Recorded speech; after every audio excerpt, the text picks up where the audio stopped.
The goal of this experiment is to compare the observed and predicted motion of a basketball using a computational model created using GlowScript Python code and tracker software that allows us to pinpoint the location of the basketball at specific times and locations. We can see from our initial position in our tracker video that the origin is placed at the center of the ball. The positive x direction is to the right and the negative x direction is to the left. We are not accounting for movement in the y or z direction, so those are assumed to be 0.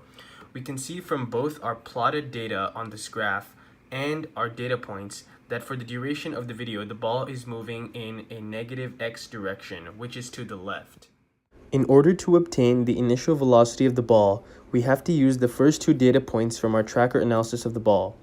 The final position for the second point is negative 3.839 e to the negative 2 in the negative x direction, and the initial position is the vector 0, 0, 0. The final time is at 0.033 seconds, and the initial time is at 0 seconds. Thus, using these points, we can calculate the initial velocity to be negative 1.1600 meters per second. Next, we set up the initial conditions for our Python code. The mass of the ball is 0.625 kilograms. The ball's initial position is at the vector 0, 0, 0, and the ball's initial velocity, as calculated per our tracker data, is negative 1.1600 meters per second. The initial time t is 0, and the delta t is 0.01, so that we may observe the ball's motion in as detailed a manner as possible. The prediction of the can's motion will be calculated inside this while loop. We set the breaking condition of the loop to be t is less than 1.3 seconds because this is the duration of our tracker video. We know that the net force is equal to 0 because the ball is undergoing a constant velocity. This also means that the ball's velocity will be the same for the duration of the loop. And we can calculate the position at different time increments by adding the ball's velocity times delta t, which is 0.01, to the current position of the ball. And we also set the new time equal to time plus delta t for each iteration of the while loop.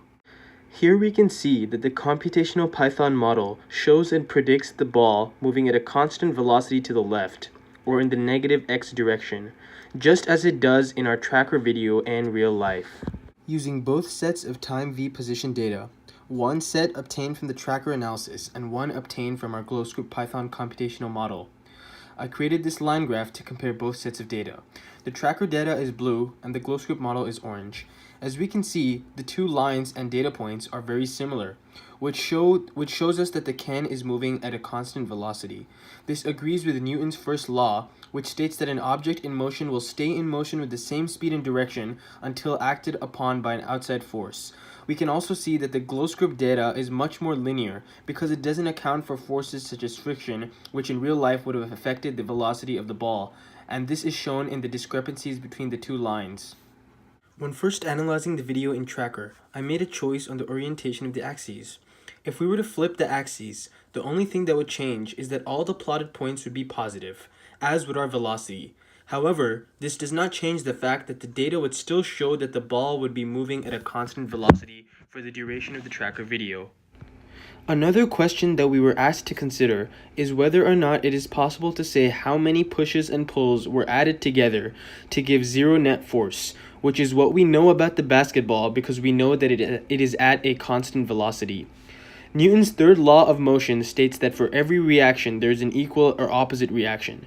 So while we know that all the pushes and pulls acting on the basketball canceled out to be 0, we don't know how many there are because it is impossible to consider all the factors and variabilities there could have been in this experiment, such as but not limited to friction and wind resistance.